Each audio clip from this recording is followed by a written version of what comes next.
And welcome back, fourth and long fans. It's your footy correspondent, Coach Donnie Hess here, back with another AFLW review. The last round of the season, a bittersweet moment, but the best thing is we have finals. And today, joining me, a very special guest from my AFL fan supporter, U.S. fan supporter interview, my Brisbane Lion fan, Mr. Sam Jordan. How you doing? How you doing, Sam? Oh, not too bad. Just enjoying the lovely weather out here on the West Coast. Sorry to all the people. Thoughts and prayers go out to everybody down in South, recovering from the recent storms. Good to hear. Good to hear. So I gotta ask, sir, before we dive into round 9, the last games of the regular home and away season, what were your thoughts on this last round in this AFLW season, sir? First off, I just want to preface I think this season, I've only watched for the past 2 seasons, but this season was, I thought, one of the best the best seasons that AFLW has had. I mean, I've watched some of the previous rounds years past, but this is just, this year was really, really good. I thought the whole year they played phenomenal footy. Unfortunately, somebody has to win the wooden spoon. But I thought all together, everybody had a very great season. I think about this league, it's a building league. Hopefully we'll get up to having the same amount of women's teams to men's. So I'm looking forward to that. Each year it gets better and better. And I actually found myself watching games that the team that I root for weren't in, and watching some great footy happening. Awesome. I completely agree. This was the first year that I full on dove in fully headfirst into the AFLW, but I've been keeping track of it the last 5 years, and I completely agree with you. The play has been absolutely spectacular this year. There's been so many great games, including a couple this round that I have to say were two of the games of the year, to be completely honest with you. I mean, I love the footy. I cannot wait for the finals. The finals are going to be absolutely electric. 6 really good teams that, quite honestly, I could see all 6 potentially winning the flag if they get going just the right way. So I am super excited for these finals. But until we get to then, let's go through this last round, round 9, the penultimate round. Let's go through the first game. And I got to say, sir, the first game was one I was really looking forward to, and I thought played about as much as I expected it to, with the Western Bulldogs pulling out a 13-point win, 45-32 over the Richmond Tigers. Sir, I know you are one of Danny Marshall's really good friends. Unfortunately, I don't think she played in this game, but did you get a chance to see this game, and what were your thoughts? Yeah, I got to see this game. I first off want to start. I think Richmond is a side that is underestimated a lot this year. They played a phenomenal game. The Dogs came out fighting in the first quarter, and it was a great showing for them. But in the second, the Richmond Tigers kind of got their feet and were able to get into the offensive front up there, and they had some really fast girls that I think, honestly, in maybe a season or two, these Richmond Tigers could very easily be a flag favorite. But the Western Bulldogs really did really well. Bonnie Tuga constantly every week. Ellie Blackburn, the skipper. And one of my favorites, and actually one of my favorite players, is Kirsty Lamb, who is good friends with Danny. They obviously share numbers next to each other. So, but she had a phenomenal game, named Club MVP for round 9. She just had a phenomenal play. She was, dead on the ball, tackling really well. And then add to that, she had a goal and a couple disposals there. So she had a very good round, I thought. Bonnie Tuga to Ellie Blackburn. I think the Bulldogs just ran into a tough slate of games. We went into round 9 hoping that the percentage would go up a little bit. But Richmond, give them credit. They fought back and tried to get into this game. And I think into the third quarter, they were really sticking around. And then finally the Western Bulldogs just got some speed and they could really get away and got some really nice goals. And I think just building on for next year, this Western Bulldogs team hopefully will be a finals competing team. Yeah, I remember watching. I remember saying going into this game, I said this is probably the worst possible matchup for the Bulldogs because they couldn't get a percentage booster because this Tigers team has just continued to grow and grow and grow from the start of the season. Just absolutely outstanding footy played in this game. I loved it. I think the Dogs' experience ended up being the reason that they really won this game because I agree with you. The Tigers kind of ran out of legs late in this game. And when you have Ellie Blackburn, you have Bonnie Too Good, you have Izzy Huntington, you have some of the really good. And I got to say this too, Eleanor Brown and Sarah Hartwig, your two young defenders. Give those girls a round of applause. They were impressive playing against Brennan and Frederick and some of the really dangerous forwards for Richmond. I gotta give them credit. Those two young ladies had really good games. Those are two that I think you're gonna love. The Doggies fans are gonna love watching grow up in the back. With seeing those two play because I think they played really really well. This Doggies team, I agree with you. They got snake bit at just the wrong time. They lost a few games that I think they're going to look back and they're going to go, that probably cost us the final. But I think this makes them a better team. I think one or two more pieces there, and they're a finals team and they're a flag contender next year for sure. And I think this Richmond team next year could be fighting for the finals if they can keep everybody there, get a couple of extra pieces here, there. I think Richmond's fighting for a final because Ellie Mckenzie is a superstar. Brennan, it was back to her normal days where she was when she was a superstar with these Bulldogs, and just they've got so many young talented players on that team that I think this Richmond Tigers team is definitely these are two of the better young sides in the competition going forward for sure. Moving on to. I'm not sure if I would say the game of the round, but this was definitely the most intriguing end to the game to a game. North Melbourne finds a way to pull out a victory over the Fremantle Dockers by 130-29. I mean, North Melbourne gets the win they needed to guarantee themselves a final spot. Yeah, that was the shocker. I really had Fremantle. I thought that they would put a decent margin between them and the Roos. But this game was a surprise for me. This actually was one of the games that I kind of favored it to watch on my app, and so I really look forward to this match, and it didn't disappoint. Yeah, I completely agree. It was back and forth footy. It's just, I don't know what it is, but Frio just seemed to lost that little bit of awe with some people. I think teams have figured out how to play these girls, and I'm a little worried. Frio goes into these finals a little wounded to the point where it's like I don't know. They were one of my flag favorites going into this year, and I'm going into the finals, and I don't want to kind of tip myself a little bit, but I'm not really fancying them for their draw. But we'll discuss that a little bit later. But just North, just they hit the right spots when they did. They kicked the goals they needed to. This was just a game where the superstars of North played just as good enough a game to get the victory. This was a tough, physical footy game. I loved watching it. Both teams got after the footy. They tackled hard. I mean, just it was so much fun to watch. But I don't know. There wasn't any like superstar performances. I think this was two really good teams playing each other that I think just enough was done by North. They get into the finals. They give themselves a shot. Not an easy matchup in the finals, but we'll discuss that later. So we'll move on from there to another kind of shocker for some people.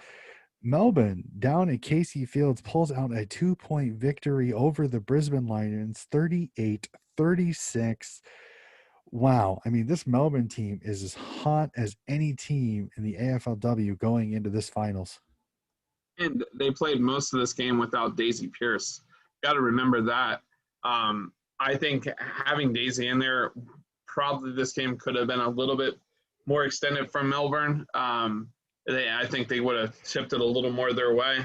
But this Brisbane Lions team, watching some of the post-game interviews, you could tell that they were disappointed.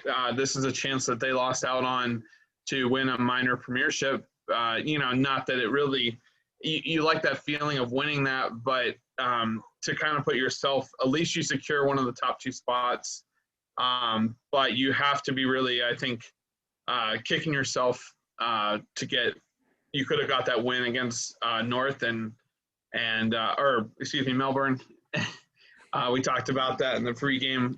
But yeah, I mean, I think it's just a tough one for them. They just kind of let one slip away.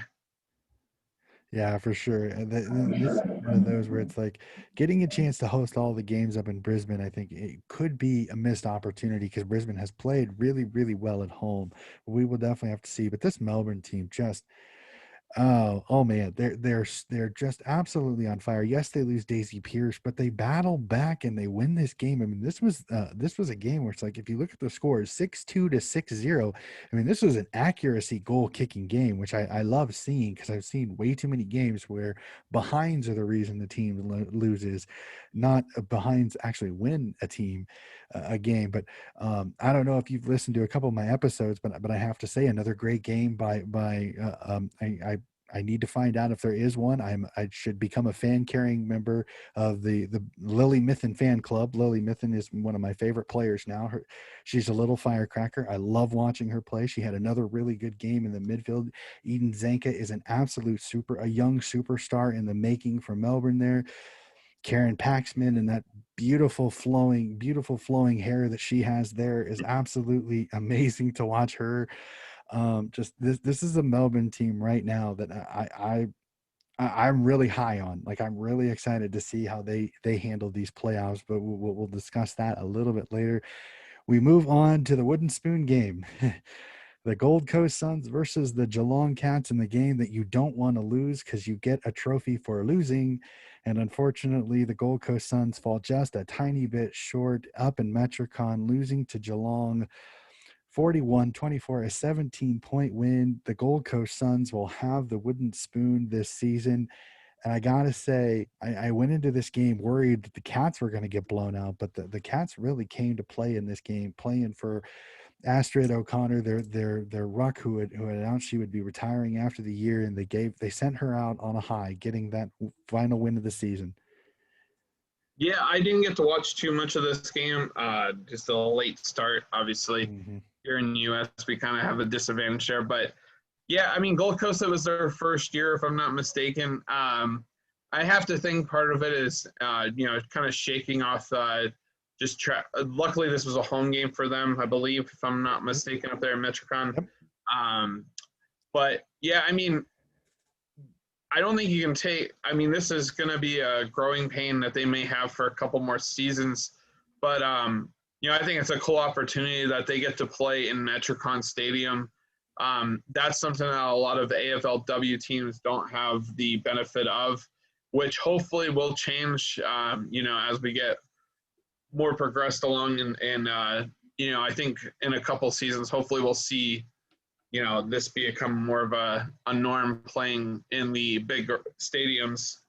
But yeah, this is a tough one. Geelong, I got to watch them play Western Bulldogs there earlier in the year. Both these teams, I'm sure, they've learned a lot this year, just trying to bring up their game. And Gold Coast, I don't think you can be disappointed in too much being your first year in the league and just kind of trying to find your identity. So like I said, didn't get to watch too much of this, but good to see that Astoria got to go off on a good note. I think if I saw correctly on social media, she actually was carried off the field after the game. You always love when they chair their superstars off. That's always one of the great traditions in Australian sports for sure.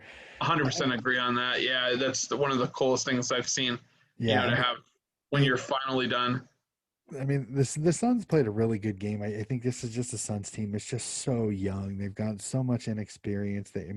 Unfortunately, losing Perkins earlier in this season lost a little bit of their experience up forward. And Kalinda Howarth, the young superstar, can only do so much. This was a good team game by the Cats. The Cats had so many good performances in a couple of quarters against some of the better teams, and then just kind of fell apart. And I think they finally decided they finally had their best 4 quarter performance in this game, and it comes at the right time. You hate seeing a team win the wooden spoon, unfortunately, but when it has to happen. So we will move on from there to one of the more anticipated games that I have to say was a tiny bit disappointing for me. The Collingwood Magpies head over to Norwood over Allen Adel and come home 14-point losers, 31-17. And I have to say, this Crows team is looking like the Crows team that has won 2 championships. Aaron Phillips is back to her normal self. There's so many superstars on this Crows team, and the Pies kind of wilted a little bit, which is not a good thing going into the final series. Yeah, this did feature 2 of my favorite players. Obviously, who if you watch AFLW, how can you not like Aaron Phillips? And on the other side, one of my newly favorite players from watching the game is Chloe Molloy. It's just I expected more out of this game from Collingwood, and not that it was a far out game, like where it was a extremely lopsided game, but it just looked like Adelaide just had it going for them. Again, they have a lot of speed. Again, watching them, I don't mean to sound repetitive, but watching with the Western Bulldogs, play them just about 2 weeks ago, it was quite clear that Adelaide is definitely one of the flag favorites, going into the finals. But yeah, tough for Collingwood, but you shake it off and you get ready for finals. Yeah, I think the biggest thing is they can't hold on to this. You got a tough matchup coming into your first round of the finals this week, which I think may be a good thing because they can get this loss out of their head instead of having the bye week and having to think about it and stew about it going into the finals. I think getting this first game, though it does mean you're going to have to play 3 games to win a flag, may not be a bad thing for them. I agree. Chloe Molloy is an absolute superstar, but this Adelaide team really kind of silenced her. They kept her. um, it was so hard for Collingwood's superstars to get going. They were under pressure all day. That defense is so good all year long, but they were constantly under pressure. This Adelaide Crows team definitely showed why they are two-time champs, and definitely a threat to make it 3 this year. We move on from there to another 1-point game as the Carlton Blues just edged by the GWS Giants up in Blacktown, up in New South Wales, 32-31. An incredible game that could have been ugly if since both these teams realized going into this game that their finals chances sadly were already over. Yeah, this was a game that I was watching closely, given that the Western Bulldogs were kind of counting on help from a loss from either one of these teams so that they had a better chance of going in. But obviously, we all know that the percentage point played a factor yet again. But this is a nail biter. I watched the highlights on this one. Again, another great quality match. I personally am a fan of these nail biters where they're decided by 1 point or less, or given like 3 points, because this makes it so much more intense. And like I honestly said, AFLW this year, 2021, did not disappoint with the highest level of footy on the female side. This again was another display of that.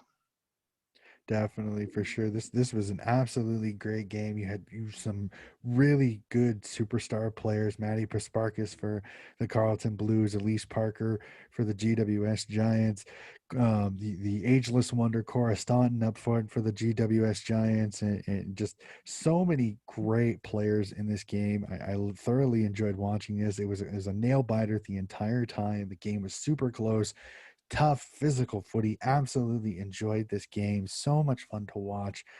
Both these two teams here, I really think are going to be teams to watch in the next couple of years to see kind of how they adjust over the off season. What moves do they make? What moves do they not make? We'll kind of see. I'm thoroughly looking forward to watching these two teams grow up. I am a little sad to see this Carlton team, who I think a lot of people had as a finals contender, not make the finals this year and see how they kind of bounce back coming into next year. And sadly, the last game of the round ended up being kind of anticlimactic, unfortunately, as the St. Kilda Saints go over to the West and hand the West Coast Eagles a 56-point loss. Georgia Patrikios with a 30 disposal game, and absolutely clinic by this St. Kilda Saints team, who I think finally got an opponent who they finally could match up a little bit better with. They've had such a bad run of so many good teams that I think their record isn't exactly a perfect a show of how good this team was there for a while. Yeah, I definitely agree with you there. They were definitely involved in a lot of close games throughout the season, and you like to see this as a builder for the 2022 season for them. To kick 11 goals, that's monstrous. I mean, I think this was close to one of the highest scoring games this year in the AFLW side. So you like to see this. It goes to show you that AFLW is exciting, and it is probably funner to watch sometimes than the men. I personally love the AFLW. Getting to see these ladies just compete, and I mean, I think sometimes they have some amazing tackles that you just sit there and cringe, like when you see some of these hits. You got to remember these are the girls, and people are like, oh, they don't hit that hard, but I was thoroughly impressed this year with how well the ladies were tackling this year. It was impressive. I completely agree. There was several games. I love the intensity, the attack on the footy, the physicalness of this game. It was so much fun to watch. I'm so sad to see some of these teams no longer playing now that we'll go to the finals. But speaking of that, let's jump right into it.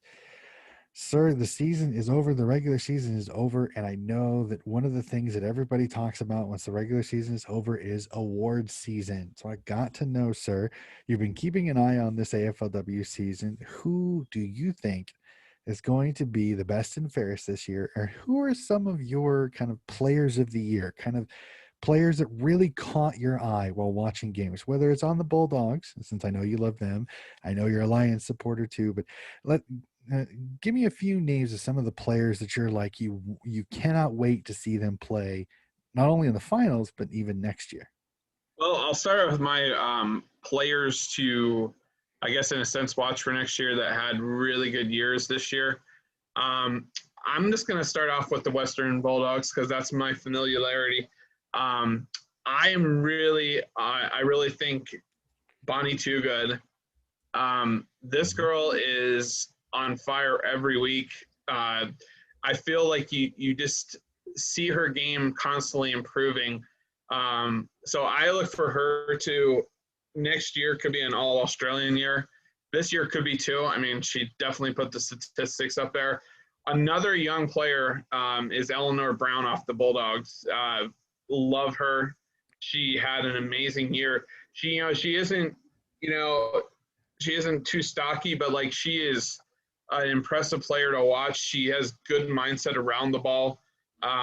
So I really look forward to her. And my last off the Bulldogs is going to be Kirsty Lamb, who won a premiership with Western approximately, I think it was 2 years ago. And then a couple of my players from other teams, I'd have to go with Brennan from the Richmond Tigers. I just think she plays a hell of a game. Again, when we played her this week, she was constantly a threat up top, constantly being in the mix. And I just see her having a breakout year next year. But, we'll see what happens.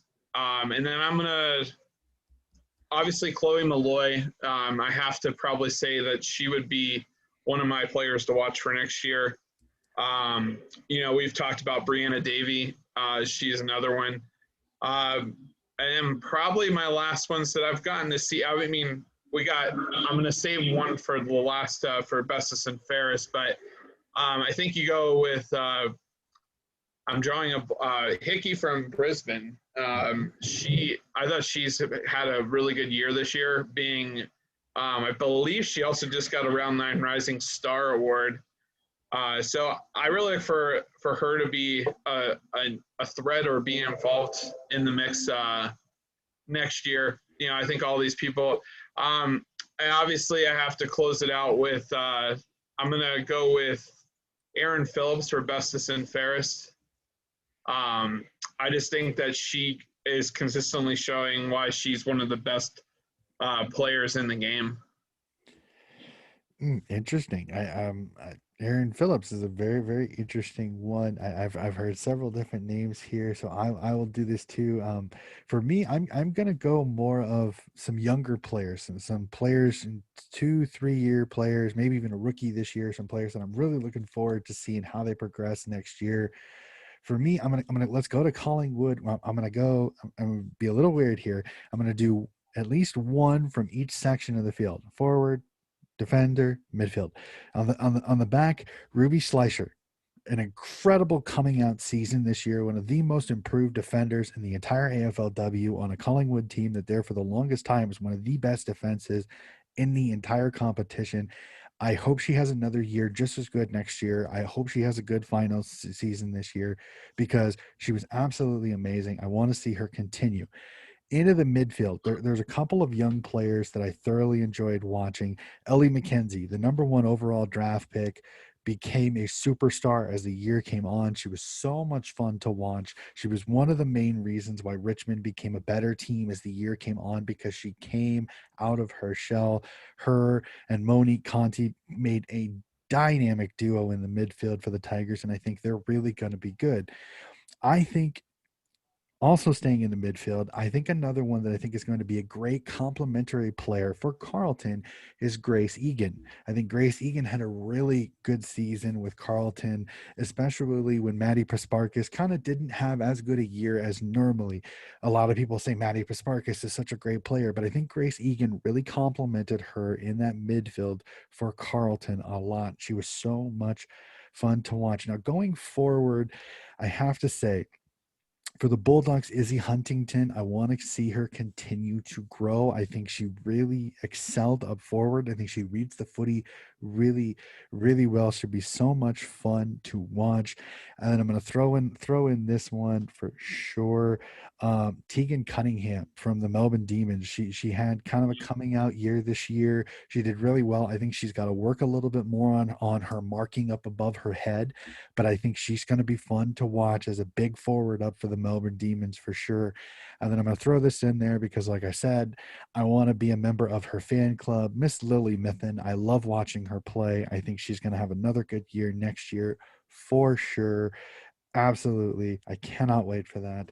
Those are some of the players that I am looking forward to watching next year. And for my best and fairest, it's hard to say Kiera Bowers is not going to be there, but I also agree that I think Bree Davy from Collingwood has a real good shot of being there because she's been so consistent for that Collingwood team that for the longest time was the best team in the league. I think Kiera Bowers is going to win it just because she is such an impact and such an impact player for that Frio Dockers team, but we'll have to see. It will not shock me if we see Bree Davy also come away with the best and fairest for the AFLW. So we jump from those award seasons to the finals. We've been talking about it. We've got to go through it. Sam, let's go through it. Here are the finals. This is the bracket and how it came out. The minor premiers are the Adelaide Crows. Them and the #2 seeded Brisbane Lions will get a bye through the first round. We jump into the first game that will see the #3 seeded Collingwood Magpies hosting the North Melbourne Roos. So we'll go through we'll go through our brackets one by one, each game. Collingwood v North, who do you have moving on to play the Crows in the preliminary finals? I don't know if I'm going to be a little biased here, but I'm going to be doing the Collingwood Magpies. I think Chloe Molloy and her team will outmuscle the Demon, or the North Melbourne Roos. I'm sorry, I keep getting that all mixed up. There's still Um, Melbourne there. There's still Melbourne there. I understand it. Not a problem. And I will actually join you. I also have Collingwood going on. I think Collingwood has just a little too much in certain areas, and North has been a little inconsistent this year. This game will be played at Victoria Park. Collingwood does play really, really well at home, so I will give the Pies the jump here. And then the other matchup this week as well, we'll see the Melbourne Demons hosting the Freo Dockers down at Casey Fields. Who do you have meeting the Brisbane Lions in their preliminary final? I'm gonna go with the D's. The Lady D's. I'm gonna take them. I just think home field advantage plays a huge factor here, and you have to be riding high after that win over Brisbane. You know, given that they were top two, so you know that you have what it takes to beat one of the top two teams going into the qualifying finals. I believe it's how, or the it would be the preliminary finals. I'm sorry. Yep. So yeah, I got the D's moving on in this one. Think it'll be close. I'm gonna probably give a 10-point difference in of the winner. So I just think that the D's come out and they're gonna be high on energy and they're going to be ready to rock and roll and show that they have nothing to lose in this. So it'll be fun. I see, and I'm great minds must think alike. I also agree. The Melbourne Demons have not lost at Casey Fields this year. I think Freo has been inconsistent. They are not the same team. The travel from WA is not going to be easy. I think the D's, even without Daisy Pierce, should be able to get by the Dockers, sending them up to Brizzy to play the Brisbane Lions. So let's jump into it. We'll jump into our preliminary finals. Who is going to be the first one into the finals? Is it Adelaide or is it Collingwood? I know I'm out against some shockers on this, but again, I got the Collingwood Magpies advancing Right. on. I just See, think that they play a very up-tempo game, and they can also slow it down if they need to. Once if they get a good lead, they can slow it down and play as they need to. But I like their up-tempo type of play, and I think that gets them into the finals. That is my take on that. I just think that uh, they push it through and get into the finals. all right, we'll have our first difference here. I have the Crows. I think the Crows showed in that last game of the regular season against that same Collingwood Magpies team that they're just so difficult to beat at Norwood Oval. I think the Crows have some positive momentum, being some of the more experienced bodies. The bye week will be good for them. I think Collingwood jumps them a little bit early, and I think we really see how Adelaide plays that well. I kind of see how you can see Collingwood moving on because the Crows will have a week of rest. So they may be a tiny bit rusty, but I think this Crows team is so experienced and so good. I think the Crows pull this one out, but I think it's close. I think Collingwood learns from the first game and they make it a little bit closer than this last one, but I'm going to have the Crows moving on to the finals and being able to host the grand final, hopefully at the Adelaide Oval. We'll have to see. Let's see who their opponent is. We both have Melbourne versus Brisbane, probably up at Hickey Park. Who do you have meeting Collingwood for you in the grand final? After you corrected me on how the preliminary finals would be hosted, I do have the Brisbane Lions, and this has nothing to do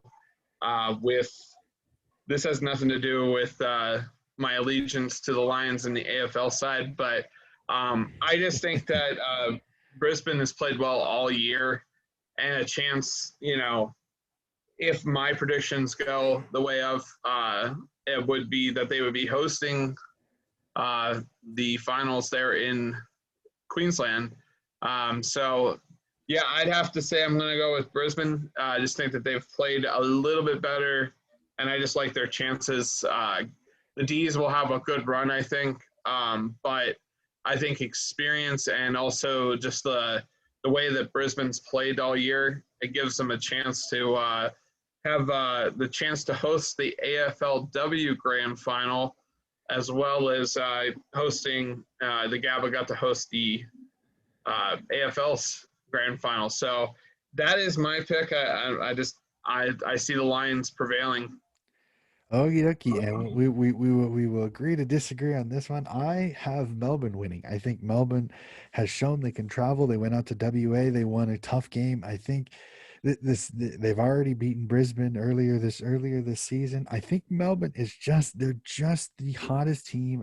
I'm a momentum guy. I think positive momentum and winning footy is a great recipes for success. I'm gonna move the D's into the final. No, it is not because I want to be a Lily Mithen fan club member. No, it's not.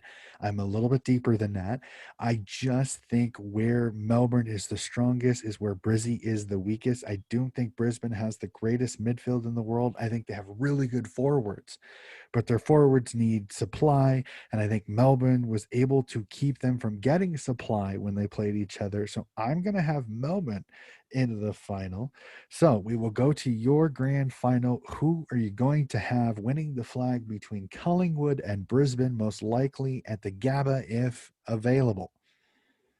I know this is going to come as a shocker to you, Coach Downey. Uh-huh. I am taking the Collingwood Magpies in a grand final flag. The Pies winning it all. That's for most of the year they were the favorites. Not a bad choice. For me, for mine is going to be over at Norwood or potentially the Adelaide Oval, where the Adelaide Crows will host the Melbourne Demons. And as I just said with Brisbane, I think Melbourne's positive momentum. They've already played the Crows and beat them earlier this year. Yes, it was at Casey Fields, but I just think Melbourne is playing the best footy right now. And I love really good footy going into the playoffs. I am a momentum guy. I have the Melbourne Demons hoisting the flag and the cup this year. Again, this is not because of my Lily Mithen fan club membership, which I'm going to find out if they have one. I just think they're just playing such great footy right now. They're going to be a tough matchup. They're going to have a lot of momentum. It isn't going to be easy, but if they win it this way, they'll have earned it. So you have Collingwood. I have Melbourne. Let's see who gets it the closest. I cannot wait to see this. This final series is going to be exciting. I'm just as excited for this as I am as at the men's grand finals and finals because it's just such great footy. It becomes such a physical game. I cannot wait And Melbourne has a chance of having Daisy Pierce back, for sure. which And if I they just get want to, and if they get her back, only makes that team that much more dangerous because she can go anywhere on the ground and be effective. and I also just want to say Daisy took on some duties during the AFL round two, and she did a hell of a job. So definitely excited to see Daisy hopefully back out there if your final goes as planned. I cannot wait. I will thoroughly be excited for it. But I could see yours happening just as much. I mean, this is again, as I said before, this is 6 teams. I can literally see a way that every single team that made the finals this year could potentially win the flag. I could see it anyway, just because every single one of those teams has a strength in a way that if they can play the footy they want to play, they can win the entire thing. I cannot wait. Sam, this has been another awesome chat with you. We went through this season. It's bittersweet that it is over and we go to the finals, but I cannot wait for the finals to get started. So I think I am going to wrap this episode up. For those that did not see your episode, I chatted with you earlier this year about your love of the Brisbane Lions and some of the things that you do connected to Australia. So I'll give you another opportunity to kind of plug those again to let everybody know kind of what your interest in Australia is. Oh, thank you, Donnie. I appreciate that.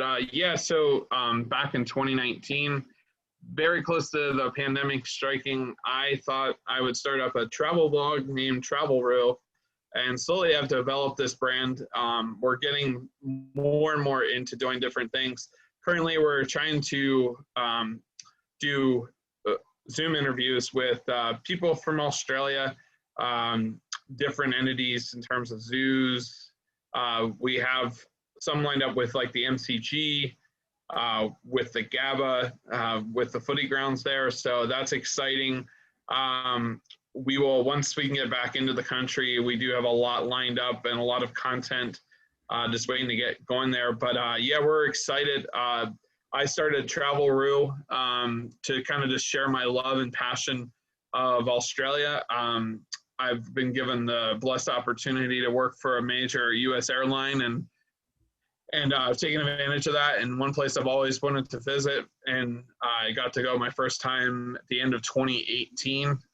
Got to go to Melbourne, which was really cool because I got to go to my first footy game. I believe it was Hawthorn and Melbourne, maybe. And I got to see that game at the MCG. So it was very cool just to see that, see the sport of footy for the first time. And that all grew into this blog. And you can check it out, www.travel-roo.com. We're on most social channels. Right now, we're trying to just keep up the blog because content's a little difficult to come by. We've kind of exhausted a lot of our, different avenues for right now. But yes, Travel Roo Review is the handle on most of our social channels. Again, just want to say thank you, Donnie, for having me on tonight. Just one thing in closing to any of these viewers. If you follow AFLW, get out there and get supporting the clubs. This year I found out about the Western Bulldogs. Me and my son can have a membership, and it only costed us $50 US. It doesn't take much to support these girls in growing this sport and hopefully getting it to the level where the men are. Sorry, I didn't mean to go off on that, but I just never really knew how much you could really support these ladies and this awesome game of AFLW. It's cheap to get to be able to support the team, the girls. They send you out, a good little, in a sense, like a membership gift. And most of them will send it out to you here in the U.S. So if you follow a favorite team, get behind them, look them up, see what they have for their AFLW memberships, and you'll be surprised that most of the clubs have very affordable options to support AFLW. That is my plug for that. And I think it's just been a hell of a season. It did not disappoint, Donnie. I completely agree with you. I love that. That is a great call out. I know that many of the clubs have the AFLW membership along with AFL men's. This year I didn't invest in it. I think next year I may, granted everything financially comes in a good way, I may actually throw myself behind a team until my Swannies come in. Unfortunately, it may be a few more years before that happens, but I've told everybody, I said, when the Swannies girls team comes in, I will be right behind them just as much as I am behind the men. I will buy a women's membership if I have to, because I want to support women's footy just as much as I support the men, because the game is such an awesome sport. It is so good. It's so much fun to watch. The game is getting better. This final series is going to be great. I cannot wait for it. This has been another awesome conversation. You're always welcome back on the show anytime you want, Sam. So much fun. You have a wonderful evening. I will chat with you again very soon. And hopefully your bracket does just as well as mine does. Okay, Say? Sounds good, Donnie. Thank you so much. Awesome. All right, Fourth and Long fans, this has been another AFLW review. You guys have a wonderful evening, and we will talk with you next week.